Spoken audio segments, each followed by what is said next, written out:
Chapter 10. Gone, but not forever. Dr. Bill. August 27th to 28th, 2008.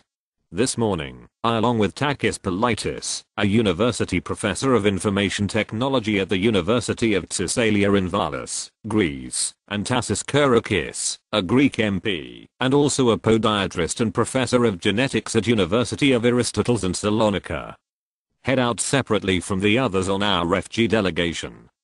Dr. Kamis Elesi takes us to the Islamic University in Gaza City. Its campus is right next to the more secular University of Al-Azhar. Al-Azhar has more affiliations with Fatah, while the Islamic University tends to favor Hamas. I have visited Al-Azhar University before. It has a pharmacy and medical school. So does the Islamic University. Based on their respective affiliations, there was armed conflict between students of these universities in the summer of 2007. There is still some evidence of damage and graffiti on the buildings here at the Islamic University, stemming from the June 2007 internecine warfare, but most of it has now been repaired. The campus is otherwise quite attractive, with modern buildings alongside mosques with tall minarets.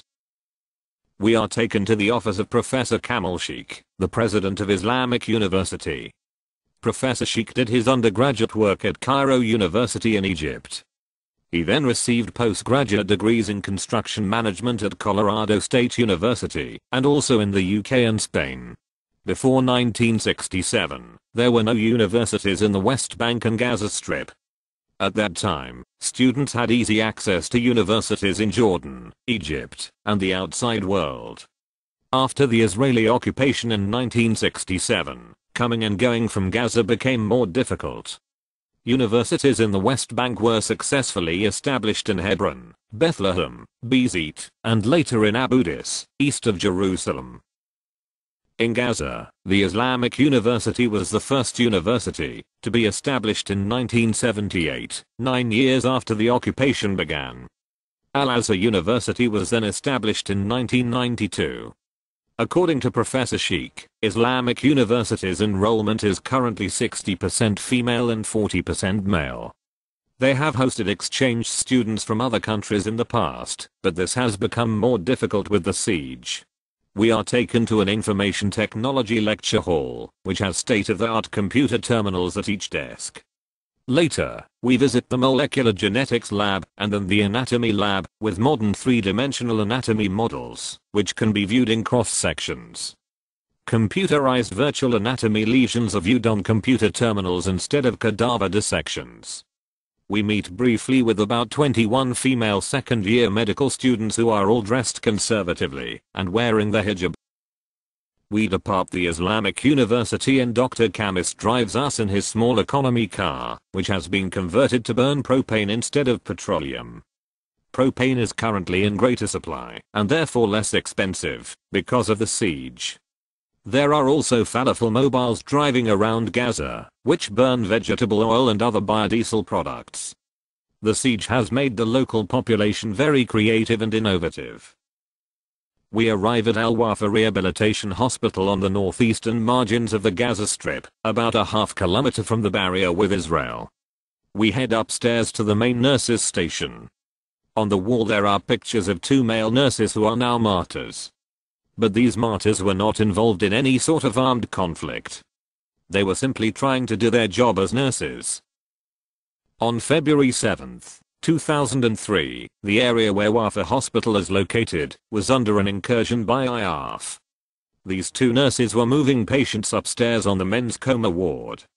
They both were shot and killed by a single bullet fired through the window by an Israeli sniper, who was perched on the top of the adjacent building immediately to the east of Al-Wafa Hospital.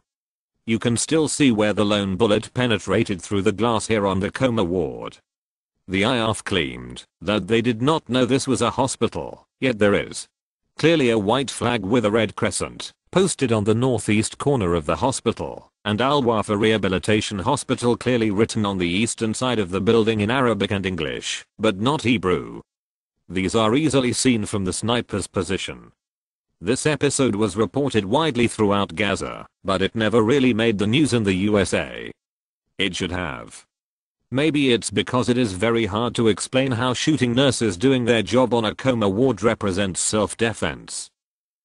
Maybe it is better not to report the story at all than to confuse the American public with a true story that goes against prevailing dogma that our mainstream media is trying to instill.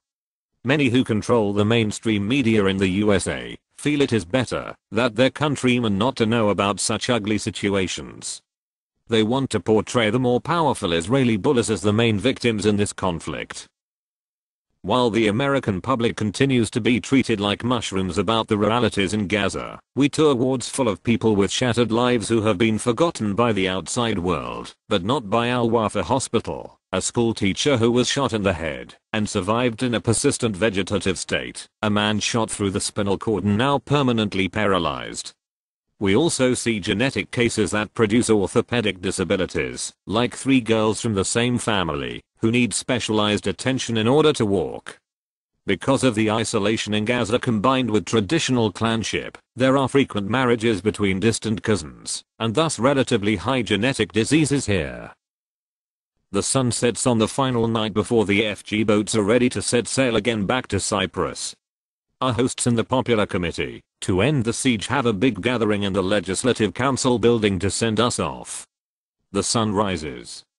My, how the 5 days here in Gaza have gone by so quickly. I'm not ready to leave yet. I can't. This whole boat project took much longer than expected to get here and consequently has left us all with much less time in Gaza than we actually anticipated. I have friends here from previous visits that I haven't been able to see yet. We are told that the border with Rafah, which has only been open for 6 days so far during 2008, will now be open for 2 more days this last weekend in August. Internationals will be allowed to exit, along with limited numbers of the tens of thousands of desperate Palestinians who will crowd both sides of the border with Egypt, trying to get out and trying to get back in.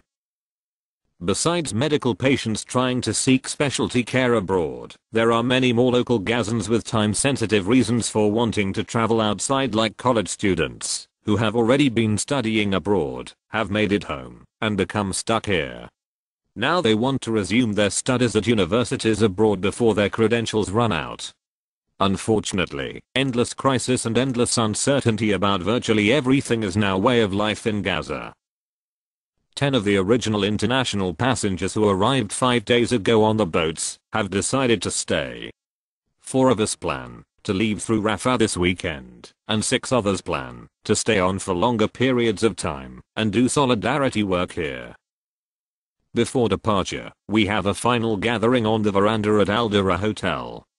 Ismail Haniyeh and other dignitaries from the local government are with us here for a big send-off.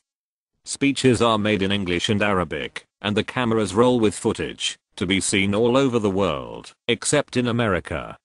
We each are awarded Palestinian citizenship, including a brand new Palestinian Authority VIP passport. I get to meet Dr. Mahmoud Al-Zahar, who was trained as a general surgeon, but is also a co-founder of Hamas. 2 of his sons have been assassinated by Israel in targeted raids. His first son was killed during an attempt on Al-Zahar's own life in September 2003. An Israeli F-16 dropped a large bomb on his house in the Rimmel neighborhood of Gaza City, and while he was only slightly wounded, his son killed and a personal bodyguard were killed. 20 others were wounded, including his daughter Emma. His house was destroyed, and 10 other houses nearby were damaged, as well as the nearby Al Rahman Mosque. Over 2,000 mourners attended the funeral for those killed. His second son was killed in a targeted assassination in January of this year. I give Dr. Al-Zahar a baseball hat with a Native American design and a logo that says, Native Pride. Chief Sitting Bull was also a freedom fighter, because he would not stay on the reservation. He was considered a savage by the cavalry. When Custer tried to rein him in at Little Bighorn, he had the gall to fight back. Many Americans consider Sitting Bull a hero. Leaving with the Free Gaza boat saw local Palestinians from Gaza who have been unable to get out by other means. These include several college students, a family, a woman separated from her husband, and a boy with a high-level amputation, suffered from an Israeli mortar shell, seeking specialty care abroad. It is getting time for the boats to leave. So we head down to the marina by bus. It takes time to prepare the boats for casting off. There is both happiness and melancholy as Palestinian passengers say goodbye to their families on shore, not knowing if or when they will be able to return to Gaza. It is getting later in the day. The boat's departure is behind schedule, and there is growing anxiety that there is limited daylight. It would be best if the boats were able to make it out into international waters before the sun sets, in case they have any run-ins with the Israeli Navy.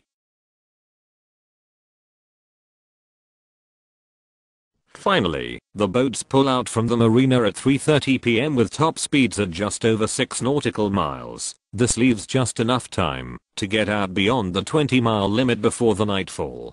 Those of us from the Free Gaza movement who have decided to stay head back to the veranda at the Al Daira Hotel, where we can see the 2 boats being escorted out to sea by Gaza fishing vessels. A half hour later, the fishing vessels turn around toward shore, and we can see 4 Israeli warships closing in from the north and south around the FG boats. At sunset, we are relieved to receive word that our vessels have made it out into international waters without any direct interference from the Israeli Navy, only intimidation, which we can live with. From Bella, newsflash. Boats almost back.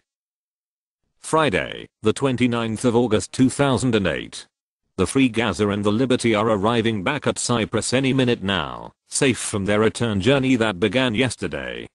They are carrying 7 Palestinian passengers who, according to the requirements of the Cyprus authorities, have valid visas or second passports, yet physically could not leave Gaza because of the siege. Our Israeli passenger Jeff, however, was the first to head home through the Erez checkpoint before the boats left, and he has since been charged with illegally entering Gaza and is under house arrest for a few months, I think. Much better outcome than the 20-year treason charge originally threatened. I'm still here with 9 others, may have to leave tomorrow, or may be able to stay another week. We had an action today at Erez border accompanying a female patient named Majdea to the crossing, in face of threatened fire if we proceeded. She's been trying for 7 months to get to her scheduled operation in an East Jerusalem hospital to have a spinal tumor removed. Didn't get her in, but did get a promise of by Sunday, when her current operation is due, and didn't get shot either, which was nice. I do wish people wouldn't sing things like "We shall overcome" during what might be our final moments though, especially out of tune.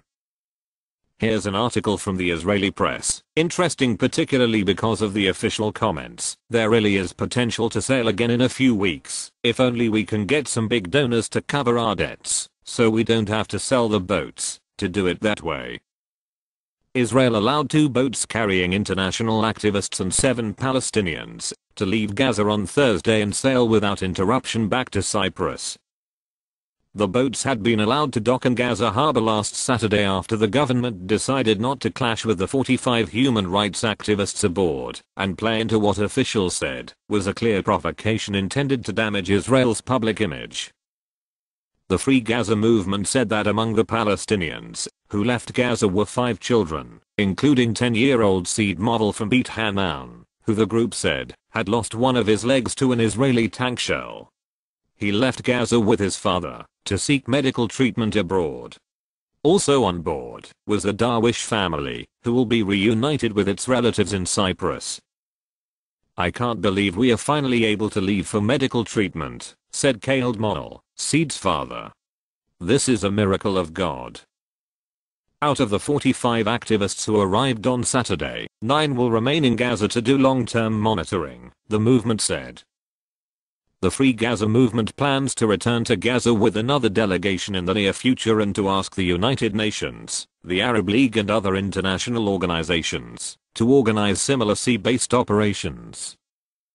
Israeli defense officials said Thursday that there was no set policy on how Israel would react in the event that another ship coming from international waters tries to enter Gaza.